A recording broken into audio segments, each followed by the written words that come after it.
मुख्यमंत्री मनोहर लाल ने चंडीगढ़ में नगर निगमों के महापौरों और जिला नगर आयुक्तों के साथ शहरी स्थानीय निकाय विभाग के किए जा रहे कामों की समीक्षा बैठक की। सीएम मनोहर लाल ने बैठक की अध्यक्षता की। बैठक के बाद मीडिया से बातचीत करते हुए मुख्यमंत्री ने बताया कि साल 2022-23 में राज्य के अपने कर राजस्व में लगभग 65,000 करोड़ रुपए नगर निकायों को दिए गए। इसके अलावा पिछला बकाया 500 करोड़ रुपए अतिरिक्त दिया जाएगा। इस प्रकार 4100 करोड़ रुपए नगर निकायों को मिलेंगे, जिसमें वे अपने स्तर पर विकास कार्य करवा पाएंगे। इसके अलावा सभी निकायों में कुल मिलाकर 5,000 करोड़ रुपए की राशि पहले से ही उपलब्ध कर दी गई है।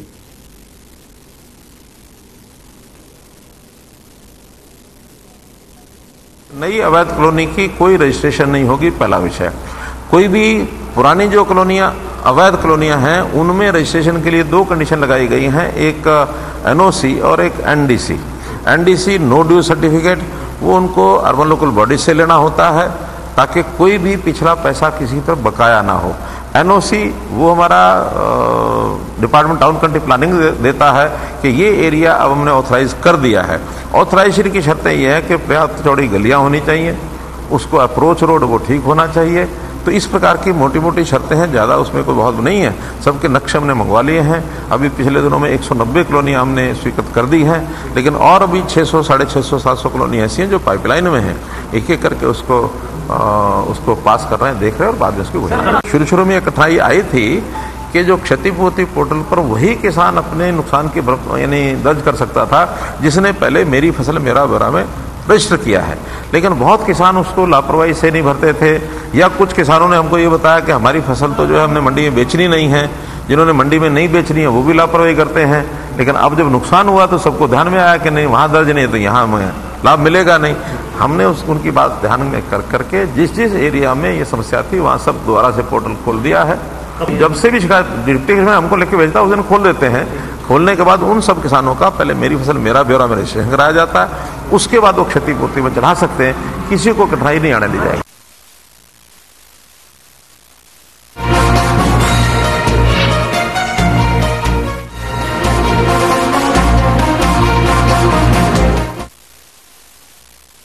देशवासियों को हार्दिक बधाई और शुभकामनाएं दी।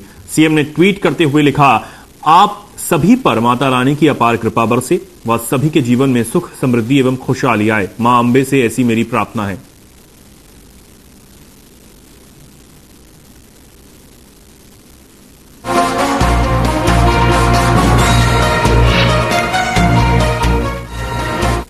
खबर पंचकुला से है, जहां प्रदेश के उप मुख्यमंत्री दुष्यंत चौटाला नवरात्र की अष्टमी के अवसर पर माता मनसा देवी शक्तिपीठ पहुंचे और माता रानी के दर्शन किए। उन्होंने देश एवं प्रदेश के लोगों की सुख समृद्धि की कामना की और माता रानी से आशीर्वाद लिया। उप मुख्यमंत्री ने इसके बाद हवन यज्ञ में भी हिस्सा लिया और पावन आहुति डाली। उप मुख्यमंत्री माता मनसा देवी मंदिर शक्तिपीठ के परिसर में लगाए गए रक्तदान शिविर में भी पहुंचे और रक्तदाताओं को बैच लगाकर उनका हौसला बढ़ाया। उन्होंने कहा कि रक्तदान पुण्य का काम है, रक्तदान से किसी व्यक्ति की जान भी बचाई जा सकती है। उन्होंने रक्तदाताओं को प्रेरित करते हुए कहा कि माता मनसा देवी के चरणों में पहुंचकर वे रक्तदान जैसे पुनित कार्य में भागीदारी बन रहे हैं। ऐसे में माता रानी उनको खुश होकर आशीर्वाद देंगी।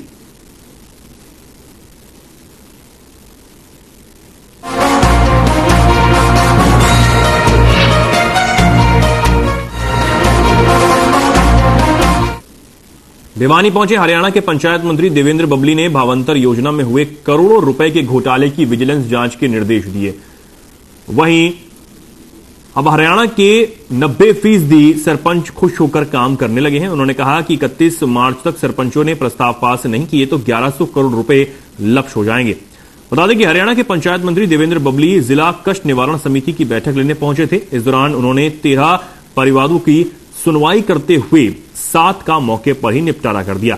इस दौरान लोगों की समस्याओं का समय पर निपटारा न करने पर संबंधित अधिकारियों पर पंचायत मंत्री सख्त भी दिखाई दिए। मीटिंग के बाद मीडिया से मुखातिब होते हुए पंचायत मंत्री देवेंद्र बबली ने जिला भर में भावांतर योजना के तहत हो रहे करोड़ों रुपए के घोटाले की एडीसी के नेतृत्व में विजिलेंस से जांच के निर्देश दिए। बता दें कि भिवानी में फसलों को खासकर बाजरे की भावांतर योजना के तहत कई गांवों में लोगों ने फर्जी तरीके से दूसरों की जमीन पर करोड़ों रुपए हड़पे हैं। इसके साथ ही ओलावृष्टि से बर्बाद फसलों को लेकर उन्होंने कहा कि सरकार खुद चिंतित है और पीड़ित किसानों को उनके नुकसान की भरपाई की जाएगी।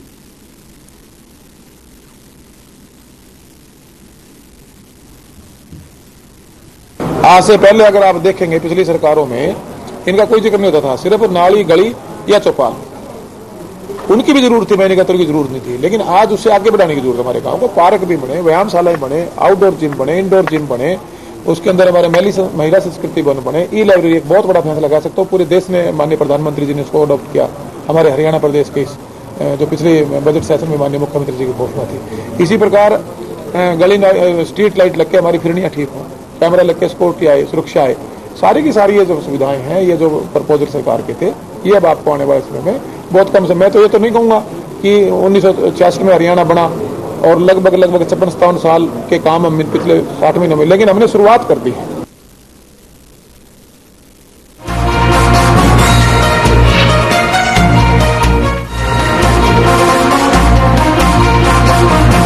खबर लोहारू से है, जहां कृषि और पशुपालन मंत्री जेपी दलाल ने पहाड़ी माता मंदिर में माता दर्शन किए। कृषि मंत्री ने अपने निवास स्थान पर जनता दरबार लगाकर लोगों की शिकायतों को सुना और समस्याओं के समाधान के लिए अधिकारियों को निर्देश भी जारी किए। कृषि मंत्री जेपी दलाल ने कहा कि मुख्यमंत्री की जनसंवाद कार्यक्रम की शुरुआत 2 अप्रैल से भिवानी से शुरू की जाएगी, जो प्रदेश स्तर में जारी रहेगी। साथ ही उन्होंने कहा कि 6 अप्रैल को पन्ना प्रमुखों के घर पर तिरंगा फहराने का काम पार्टी करेगी। लोकतंत्र में अनेक जनकल्याणकारी योजनाएं सरकार ने चलाई हैं, इनका लाभ लोगों को होगा।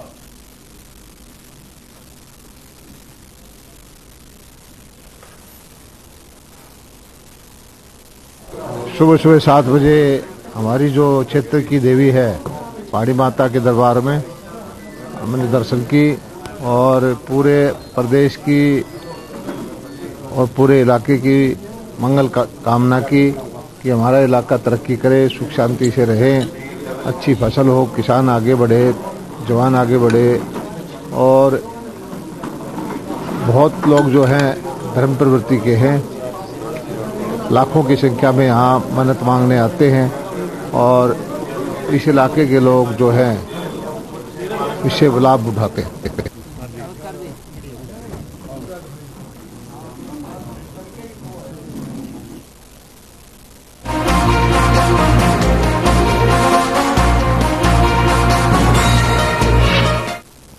रेवाड़ी में कांग्रेस नेता राहुल गांधी की संसद सदस्यता रद्द होने के बाद कांग्रेस ने संसद से सड़क तक प्रदर्शन किया। इस कड़ी में ओबीसी कांग्रेस के राष्ट्रीय चेयरमैन और पूर्व मंत्री कैप्टन अजय यादव के नेतृत्व में पार्टी कार्यकर्ताओं ने रेवाड़ी के मॉडल टाउन स्थित महात्मा गांधी प्रतिमा के सामने धरना दिया। इस दौरान कांग्रेस कार्यकर्ताओं ने सरकार के खिलाफ जमकर नारेबाजी भी की। कैप्टन अजय यादव ने कहा कि एक षड्यंत्र के तहत राहुल गांधी की सदस्यता रद्द की गई है। राहुल गांधी का ग्राफ बढ़ता देख बीजेपी बौखला गई, जिसके चलते इस तरह के हथकंडे अपनाए जा रहे हैं। साथ ही उन्होंने कहा कि 2024 में लोकसभा से पहले कई राज्यों में होने वाले विधानसभा चुनाव में अपनी हार सामने देख बीजेपी राहुल गांधी को निशाना बना रही है, लेकिन राहुल गांधी किसी सूरत में भी झुकने वाले नहीं हैं।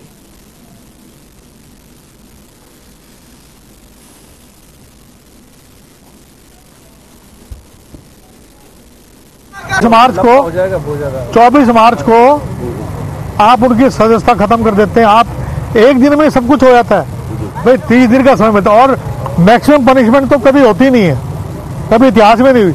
ऐसा हुआ रेप केसेस हो, क्रिमिनल केसेस हो, तो वहां तो सदस्यता जो है 2 साल की ऊपर हो सकती है, 7 साल की भी हो सकती है, जैसे बहुत सारे नेताओं की हुई है। तो ये षड्यंत्र है, तो इसके खिलाफ कल कैंडल मार्च हमारी जो है उसको रोक दिया गया। तो ये एक षड्यंत्र है। इस षड्यंत्र के तहत ये जो राहुल जी ने काला कानून उसके खिलाफ आवाज उठाई, जो कृषि बिल था, तो राहुल गांधी जी को जानबूझकर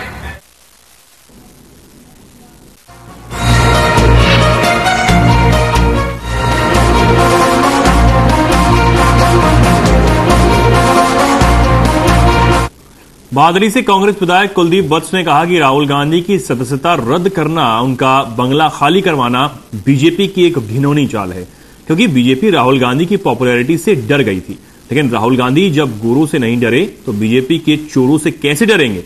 वे लगातार ऐसे ही जनता के हकों की आवाज उठाते रहेंगे। कुलदीप वत्स ने आगे कहा कि बीजेपी के नेता विकास के बजाय देश और प्रदेश का विनाश करने पर तुले हुए हैं। जहां तक बादली झज्जर क्षेत्र की बात है तो हरियाणा बीजेपी के अध्यक्ष ओम प्रकाश धनखड़ विकास के दावे करते हैं और बादली हलके में 1600 करोड़ रुपए लगाने का दावा करते हैं, लेकिन बादली हलके में एक भी ऐसा काम नया नहीं हुआ है जो जनता के लिए हो। जो वादे बीजेपी की रैलियों में किए गए उनमें से एक भी वायदा जनता को समर्पित नहीं किया गया, अपितु जनता को भ्रमित करने का प्रयास जेजेपी बीजेपी के नेता कर रहे हैं।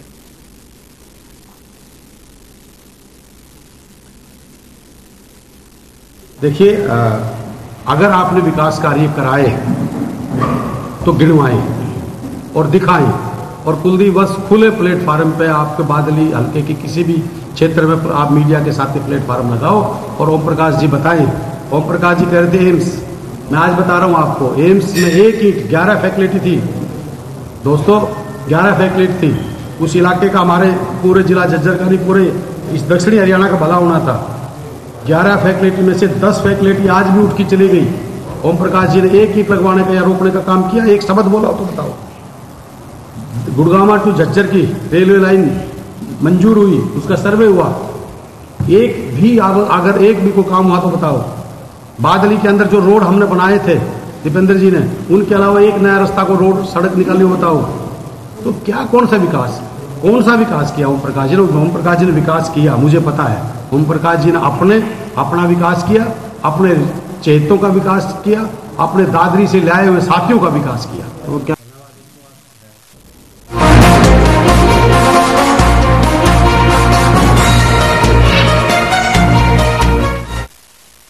पानीपत से है, जहां लघु सचिवालय में जिला कांग्रेस प्रकोष्ठ की ओर से सरकार के खिलाफ देश का संविधान और लोकतंत्र बचाने हेतु धरना दिया गया। इस दौरान कांग्रेस कार्यकर्ताओं ने बीजेपी की केंद्र सरकार के खिलाफ नारेबाजी कर अपना रोष प्रकट किया।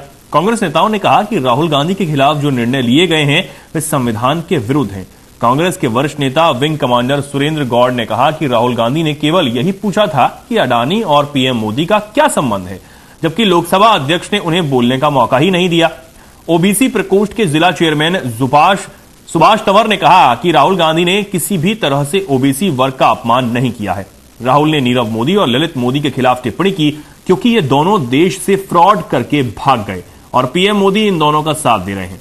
साथ ही उन्होंने कहा कि सरकार के खिलाफ बोलने वालों के खिलाफ सरकार ईडी और अन्य जांच एजेंसियों को लगा देती है। कांग्रेस के वरिष्ठ नेता ओमवीर पवार ने कहा कि देश में पिछले काफी समय से लोकतंत्र खतरे में है। सरकार की कमियों के खिलाफ जो लोग आवाज उठाते हैं उनकी आवाज को दबाकर लोकतंत्र को खतरे में डालने का काम किया जा रहा है। अडानी से पीएम मोदी से संबंध के बारे में पूछने पर राहुल गांधी पर दुर्भाग्यपूर्ण कार्रवाई की गई।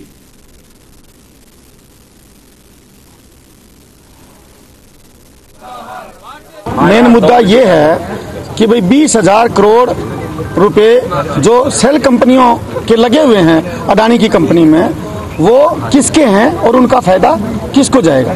राहुल जी ने पूछा है पार्लियामेंट में, जिसको एक्सपंज कर दिया गया, कि भाई इसका अडानी का और इस मोदी जी का रिश्ता क्या है। अब मैं ये बता रहा हूँ कि खतरे में, संविधान खतरे में कैसे है। तो जब ये मोदी जी, राहुल जी ने बार बार प्रार्थना की कि भाई मुझे एक बार कम से कम मेरे ऊपर दोषारोपण हुआ है तो मुझे एक बार पार्लियामेंट में बोलने का मौका दिया जाए। उन्होंने एक बार कहा, 2 बार कहा, फिर जो है स्पीकर को जाकर के कहा कि जी मुझे बोलने का मौका दो। उन्होंने मुस्कुराकर ये कह दिया कि भाई मैं ये मौका नहीं दे सकता, क्योंकि उस दिन यदि राहुल जी पार्लियामेंट में बोलते तो ये सबूत देते कि 20,000 करोड़ रुपए वो किसके लगे हुए हैं। इसमें इस देश में पिछले काफी समय से आप देख रहे होंगे हमारा लोकतंत्र या संविधान खतरे में दिखाई दे रहा है। और खतरे में इसलिए दिखाई दे रहा है कि जो लोग सरकार की कमियों को, उनके खिलाफ, सरकार के खिलाफ आवाज उठाते और उसकी आवाज को उठाने का काम किया जा रहा है, उसकी आवाज उठाने की, और उसको दबाया जा रहा है। तो हमें लगता है कि आज इस देश का संविधान खतरे में है। वही काम इन्होंने पिछले सप्ताह आपने देखा हो कि राहुल गांधी जी ने अडानी जी को मुद्दे पर क्या बोला कि उनसे उन्होंने यही पूछा कि मोदी जी ये बता दीजिए कि अडानी से रिश्ता क्या है। ओबीसी जैसे इन्होंने बोला था कि भाई जो राहुल गांधी जी ने ओबीसी का अपमान किया है, तो हम उसी लिए इकट्ठे हुए हैं। भाई ऐसा है, राहुल गांधी जी ने ओबीसी का अपमान नहीं किया।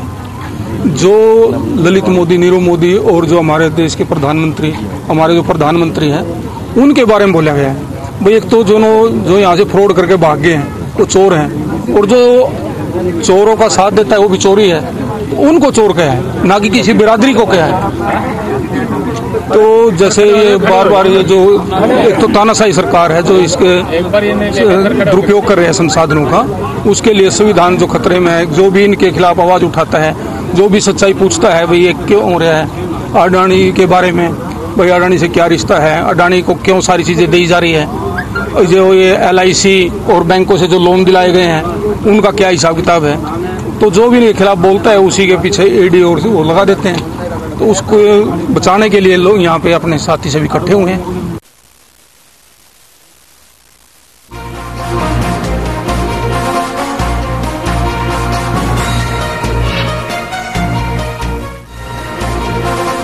अब खबर भिवानी से है, जहां हरियाणा विद्यालय शिक्षा बोर्ड की ओर से 27 फरवरी से 28 मार्च तक 10वीं और 12वीं की वार्षिक परीक्षाएं शांतिपूर्वक तरीके से संपन्न होने के बाद board chairman doctor VP Yadav ने पत्रकार वार्ता में बताया कि अब की बार की परीक्षाओं में पहली बार कोड का प्रयोग किया गया। उसके अलावा अन्य हिडन तरीकों से नकल रोकने के जो प्रयास किए गए थे उसके परिणाम ये आए हैं कि पिछले वर्ष के मुकाबले 50.86% नकल के मामले कम दर्ज किए गए। पिछली बार जहां 3076 मामले नकल के पकड़े गए थे, वहीं अब की बार मात्र 1819 मामले ही दर्ज किए गए हैं। पिछली बार नकल के चलते प्रदेश भर में 64 परीक्षा केंद्रों को रद्द करना पड़ा था, वहीं अब की बार नई तकनीकों के प्रयोग के चलते 38 सेंटरों को अन्य जगहों पर शिफ्ट करना पड़ा।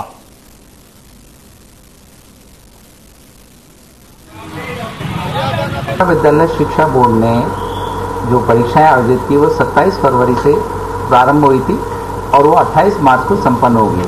इस परीक्षा में 6,43,071 विद्यार्थियों ने भाग लिया और इसके अंदर 1,476 परीक्षा केंद्र बनाए गए थे और परीक्षाएं ही बहुत ही अच्छे चालू ढंग से संचालित हुई और संपन्न हुई। इसके तहत इस बार हमने जो एक रिकॉर्ड डाउनफॉल आया है स्पेसिफिकली UMC केसेस में 3,0576 केसेस पिछले बार थे, जो कि इस बार घटकर 1,816 केसेस रह गए हैं।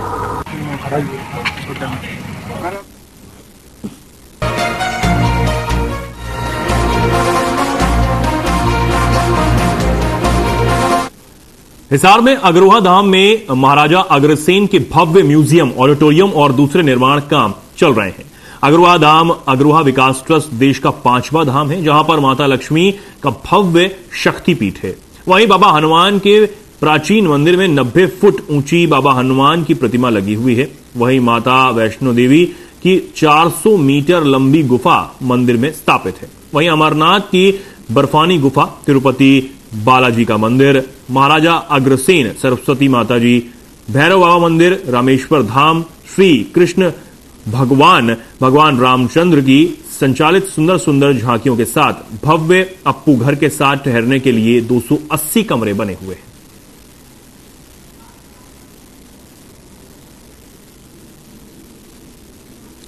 और हिसार में अग्रोहा धाम में महाराज अग्रसेन के भव्य म्यूजियम, ऑडिटोरियम और दूसरे निर्माण काम चल रहे हैं।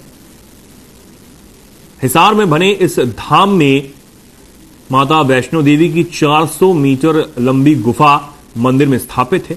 साथ ही साथ हनुमान जी के प्राचीन मंदिर में 90 फुट ऊंची हनुमान की प्रतिमा भी लगी हुई है। इसके साथ माता लक्ष्मी का भव्य शक्तिपीठ भी यहां है। में 2 हाथी यहां पर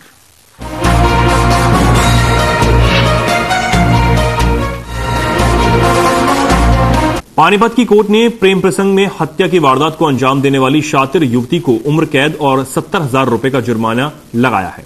युवती ने प्रेम प्रसंग में मिलकर अपने प्रेमी के दोस्त को नशीला पदार्थ पिलाकर गला घोंटकर हत्या कर दी थी और चेहरे पर पहचान छुपाने के लिए तेजाब तक डाल दिया था और अपने कागजात और कपड़े हत्या के बाद उसके शव को पहना दिए ताकि परिजन उसे मारा सोच लें और वहां अपने प्रेमी संग फरार हो जाए।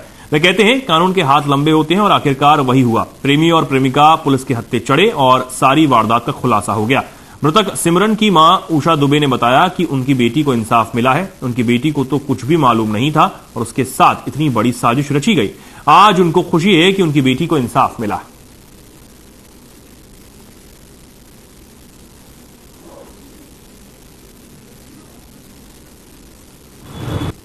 ये दिनांक 5/9/2017 को पानीपत में एक बहुत ही दर्दनाक मौत एक लड़की की हुई थी जो तेजाब से की गई थी। और वो ये खबर पूरे नेशनल टीवी पे भी चलती रही, कई सोशल मीडिया में भी छाई रही। जो मरने वाली लड़की है सिमरन, डॉक्टर ऑफ आलोक दुबे, आजाद नगर, वो ज्योति और सिमरन का आपस में फ्रेंडशिप थी, लेकिन फ्रेंडशिप होने के कारण वो उसके ज्योति के कृष्ण के बुलाने पर वो वहां चली गई। 17 को इन लोगों ने हमें लड़की को बुलाकर धोखे से इसने गौशाला मंदिर में सिमरन को ज्योति और कृष्ण ने मिलकर हत्या कर दी। उस टाइम से केस चल रहा था। बहुत खान साहब मेरा बहुत साथ दिया, शासन और प्रशासन ने बहुत साथ दिया हमारा। और सबसे बड़ा ऊपर लेना आज फैसला साथ आज बहुत खुश है। उसके फैसले आज बहुत खुश है। किस प्रकार हत्या की गई? तेजाब डालकर और गला घोट कर हत्या की थी। कैसे पता चला था कि पुलिस ने हमको कन्फर्म बताया कि आपकी लड़की को ऐसे ऐसे जांच पड़ताल के बाद पता किया कि उनकी लड़की है। फोटो दिखाया हमको तो हमको पता चला। पोस्टमार्टम हुआ, फिर उसने DNA टेस्ट कराए, सारे टेस्ट करवाए, फिर साबुत है कि मेरी लड़की थी, वो तो उसने मारी थी।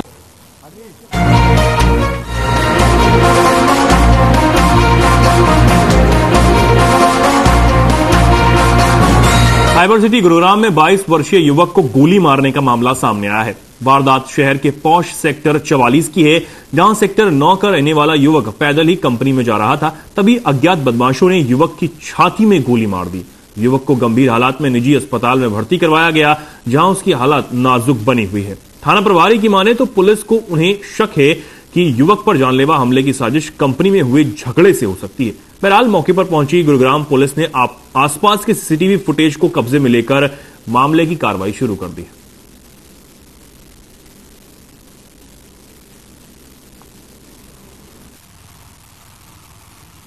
आज हमारे पास एक सूचना आई थी कि कन्हई गांव में रमाडा होटल के सामने एक युवक को गोली मारी है।